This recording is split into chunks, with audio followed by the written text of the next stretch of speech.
Hey guys, welcome back to J Nix. Hey, wanted to give you an update. We are now 2 months into having this Car Dealer Pro software and the scanner. And so wanted to give you an update on the store. I think the last update was a few weeks ago.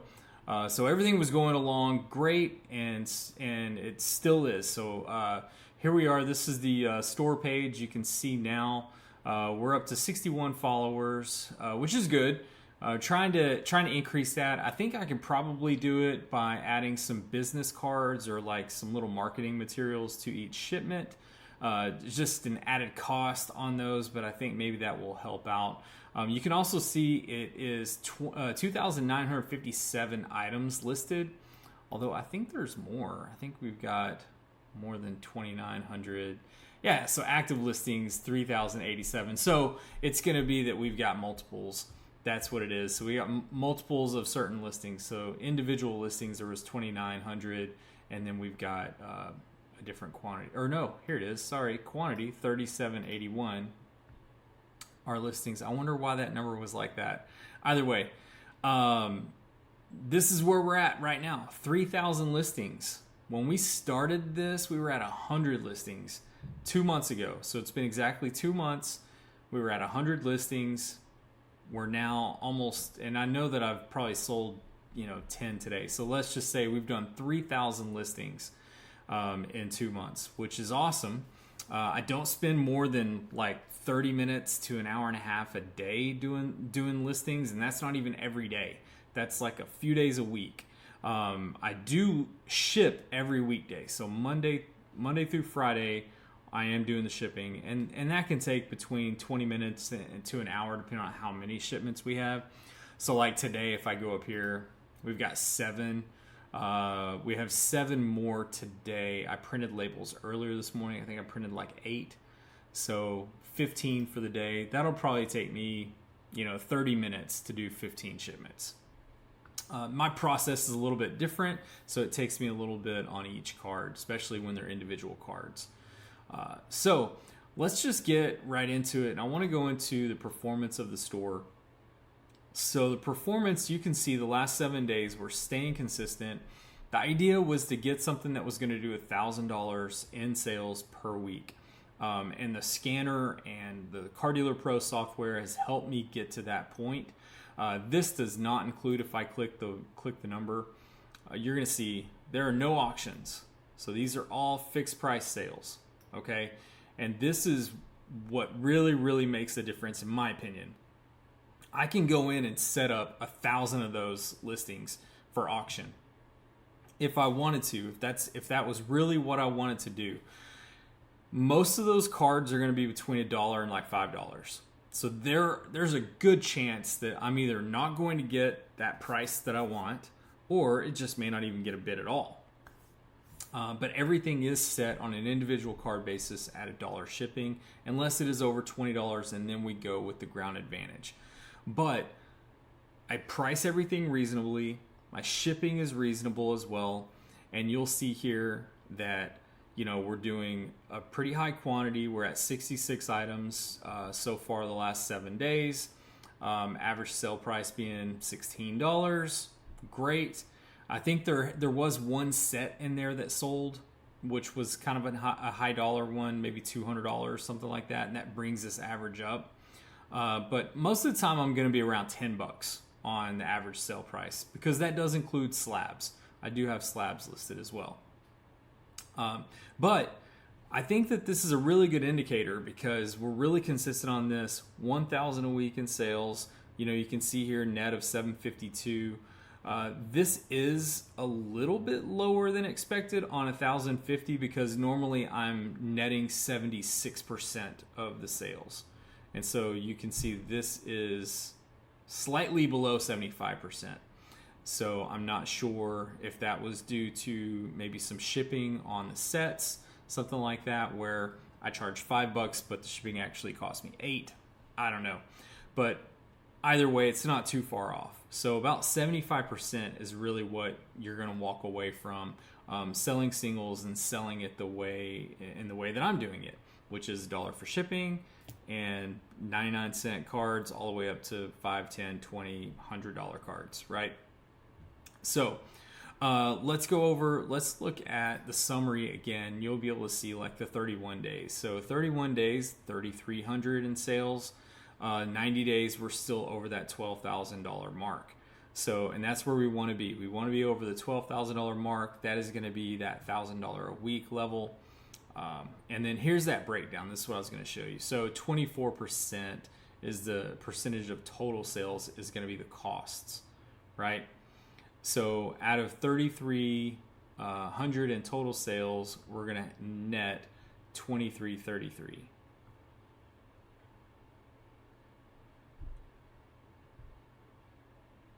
So we bring home 70%. I'm sorry, forgot about the taxes and government fees.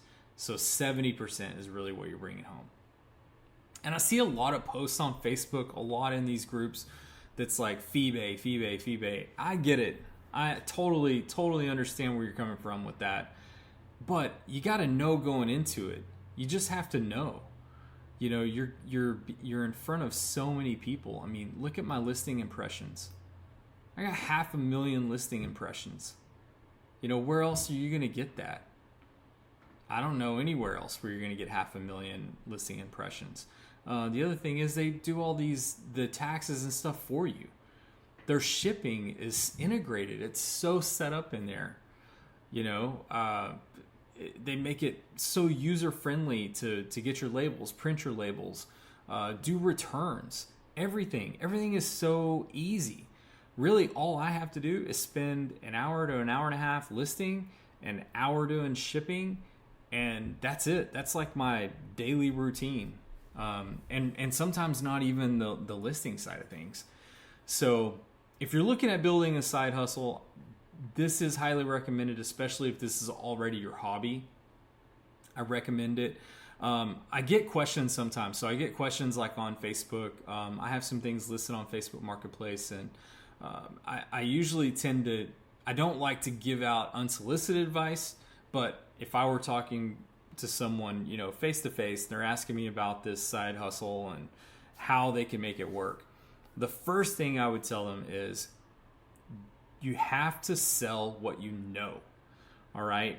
It makes a huge difference whenever you know the product, especially when it comes to returns, when it comes to questions from customers. Pricing, everything is just so much easier. Like I already know, like I can look at a card and go, that's a $5 card. Now, maybe it was $7, you know, maybe someone sold it for $7, maybe someone sold it for $3. I'm going to list it for $4.99 and take 80% offer on it. So I'm going to give myself that wiggle room, that gap. I don't have to be perfect with the pricing. I just need to be close. But in my mind, it's like I already know. And it makes a big difference. So don't think that you can just get in here and do this and make the kind of money or get the kind of sales, you know, selling the $1 to $5 cards if you don't know what you're actually listing. Another thing is you have to be able to break things up into sports. It's been important on Car Dealer Pro. So I'm going to show you that now. So we're going to go into the batches. So you can see the batches that I have are separated by sport, and then I even have vintage for basketball, football, and baseball. And the reason I've done vintage is whenever you do a batch, you can give it like a baseline price.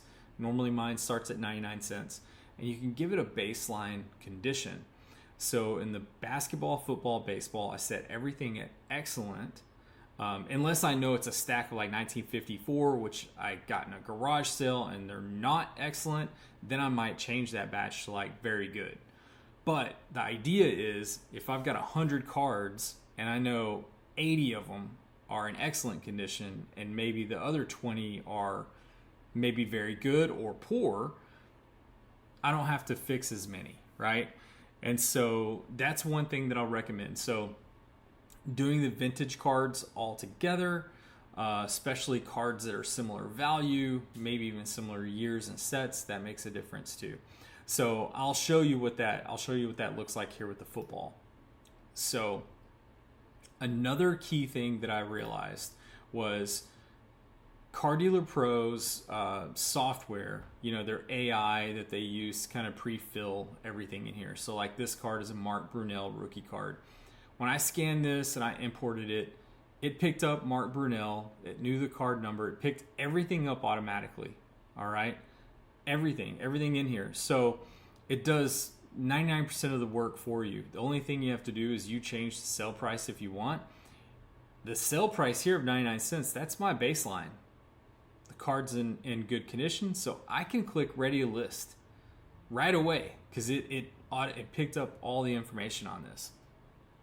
The only time that I have noticed that the software really doesn't work the way it should is with newer cards. So it's going to be everything, like I just did some cards that were 2013 to current, and they were football, like jersey patches and autographs, lots of serial number cards, lots of parallels, things like that. And so whenever you start running those through here, it will sometimes get a little wonky. It won't recognize, a red mirror versus like an orange mirror, or it won't pick up that serial number because a lot of times it is hard to see. So that is one thing I can say, that if you've got a lot of cards like that, the software may not be the best choice for you. For me, it's nice even in that regard because I can still go through, let's just say like this morning I did about 150 cards. It took me about 2 hours to do 150 cards with those jerseys and autographs. And that's because about half of them I had to go in and adjust something, whether it was the subset or parallel here, the pricing, right? It was always something. And then a lot of times, I use a singles template that I put together. Well, in the jersey cards and even the autograph cards, it has like a little indicator where it may say like 93 Bowman, Mark Brunell rookie card, and then just have like an AU for auto. Well, I may want it to say like, rookie autograph and spell out autograph. So then I have to go in here, change this to a custom title and do that. So with those cards, I was doing a lot more editing, which is, I think that's to be expected on cards like that just because of all the parallels. So on the flip side, so that took 2 hours for 150 cards. I then do this stack. This stack is 69 cards. Yeah, 69 Bowman cards. And it took me maybe 20 minutes. I ran these all through the scanner. Boom, boom, boom, boom, boom. All the images come out okay. And it picks up the player. It picks up the card number, picks up everything in these, right? And I had a base price of 99 cents. So until I came across, say, like Emmett, the price was 99 cents on almost everything. Andre Tippett. We've got Thurman Thomas. Maybe change his to $1.99. But you can see where it would just be a lot faster. And of course, the export, we export, we import, it goes quick. I think that those are things that you should consider whenever you're looking at the Card Dealer Pro software, the card scanner, and even getting into where you're going to invest the time, put the time in. I can tell you, it isn't easy in the beginning. It's a lot of time that you have to put in. You have to be consistent. You also have to build a system. One of the great things about Card Dealer Pro is they will do SKUs. So you can set your SKUs. So you can see I'm on SKU 3924. And so the system that I have set up is I've got 3 row boxes that fit cards that are in top loaders. And it fits normally, trying to think, it's about, I can get 600 to 800 cards in one 3 row box. And so that's been my thing. So I'm on, let's see, 1, 2, 3, 4, 5. I'm on my 5th 3 row box right now. And I have them separated. Every 100 cards, I have like a divider. So, it's 0 through 100, going all the way up to now I've got, 3,900, I think is my last one that I was on. Let me see. Yeah, I'm on 3,900 to 3,999. And so I think that makes it important because it will attach that SKU on your eBay listing. The order comes in, you can get the SKU number from the order and go straight to your box and find it. You don't have to remember where you put the Thurman Thomas gold foil. You can keep everything very, very organized by SKUs and in these 3 row boxes. So highly recommend those. And if you have questions or comments, go ahead and leave those. I can send you links to the 3-row boxes that I purchased off Amazon. I am not, I don't get paid. I don't have anything. I don't do anything like that. Forget even what they call that whenever you send a link. But I have links to where I've purchased these off of Amazon, and I will send you those. I use a certain company I think it's card shells for my top loaders, because they sell them by the 1,000. So I buy 1,000 of them for just over $100. So that keeps the cost down on each individual card going with a top loader, because I ship everything in a top loader. And then the sleeves as well. So I buy 2 out of those 3 things off of Amazon, and then I go to card shells to get the top loaders. I also use brown envelopes for my shipping. I can send that link as well. They're really cheap. They're self-adhesive envelopes, and they work with the eBay standard shipping.